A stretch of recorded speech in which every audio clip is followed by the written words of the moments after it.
நான் ரொம்ப சேடா இருக்கேன் ஃப்ரெண்ட்ஸ். ஏன்னு கேட்டீங்கன்னா நான் எங்க அம்மா கிட்ட கேட்டேன். அம்மா அன்னை சொல்றா நீங்க என்ன தத்து எடுத்தீங்க ஆமீன்னு. அதுக்கு அம்மா சொல்றாங்க சேச்சா நாங்க உன்னை தத்துலாம் எடுக்கல, நீ போடுற ஆட்டத்துக்கு உன்னை தத்து தான் கொடுக்க போறோம், சீக்கிரம் புத்தி படுக்கையை கட்டுன்னு சொல்லிட்டாங்க ஃப்ரெண்ட்ஸ். கடவுளே கணபதி, இவன் கிட்ட நான் இப்படியா வந்து மாட்டுவேன். ஐயோ ஏதோ தலைகாண்டு தலையை வச்சு படுத்துட்டு நம்ம எல்லாம் படுத்துன்றா. டேய் நான் இனிமாவும் ஏரியா பக்கமே வர மாட்டேன்டா, இந்த ஒரு வாட்டி விட்டுடுறா என்ன. டேய் பயமா இருக்கா, என்னெல்லாம் பண்ண போறானோ. தென்பாண்டி சீமையிலே தேரோடும் வேதியிலே. எவ்வளவு பேக்ரவுண்ட்ல சாங் போடுறது.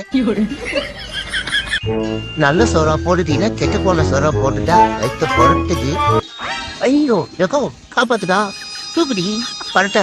அது காது காது காது தூக்குத்தானா, காது பிடிச்சா தூக்குற. இரு உனக்கு இருக்கு நம்ம சொல்ல கேக்குது உனக்கு.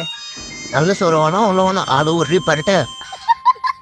என்னோட ஆளுமை என்னன்னு நேசிக்கிறவனை தவிர வேற யாருக்கும் தெரியாது. நீங்க நேசித்தா நான் நேசிப்பேன், இல்லைன்னா கழிச்சிடுவேன். பட் நான் ரொம்ப விசுவாசமா இருப்பேன் உங்களுக்கு. நாக்கு வறண்டு வரக்காஞ்சு கிடக்கு, ஏதாச்சும் ஐஸ்கிரீம் வாங்கி கொடுப்பா. எப்ப வாங்கி கொடுப்பா வாங்கி கொடுப்பா வாங்கி கொடுப்பா வாங்கி கொடுப்பா. நீ என்ன குழந்தையா? எருமை மாதிரி இருக்க, ஐஸ்கிரீம் கேக்குற? ஏன் எருமை மாதிரி இருக்கவங்க ஐஸ்கிரீமே சாப்பிட மாட்டாங்க? அதெல்லாம் சாப்பிட்டு